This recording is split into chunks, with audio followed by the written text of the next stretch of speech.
ও যে ভাত রেডি করছে আজকে একজনের রিকোয়েস্টে একটা জিনিস তৈরি হয়েছে। বাবা কি গো? আচ্ছা তো দাদু আমার দিকে বলেছিল যে আমার দাদু হ্যাঁ বলেছিল ইলিশ মাছের মাথা দিয়ে পুঁই শাক করতে, তো সেটাই হয়েছে। যেহেতু আনা হয়েছে হ্যাঁ, তো এই যে রেডি হয়েছে, এটা ইলিশ মাছের মাথা দিয়ে হয়েছে পুঁই শাক, আর এইটা ডাল হয়েছে, আর মাছ ভাজা কই।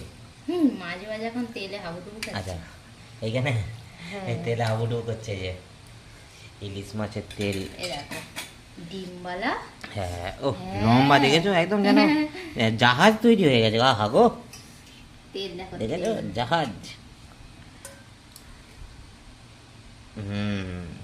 তেল আহা। দাওনি, অল্পই দিয়েছি। তাও ইলিশ মাছে এটাই দাও। আমি জানি তুমি আর দিয়েছো। ওইটা তুমি diet করছো। ওইটা আছে তোমার কি কিসের রুই মাথা, মাছের রুই মাথা। মাছের মাথা দিয়ে তৈরি হয়েছে, দুটো আলাদা আলাদা হয়েছে। কেন আমি আমার যেদিনও ভালো লাগে আমি ফার্স্ট টাইম খাবো তো। হ্যাঁ যদি ভালো লাগে রেডি, খাবো, যদি না তো ভালো লাগে বলবে কমেন্টে কেমন হয়েছে। দেখো দেখো তাই তো? কমেন্টে কেমন হয়েছে হেব্বি, বলবে হেব্বি। আজকেরটা।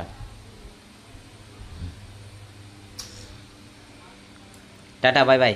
বাই।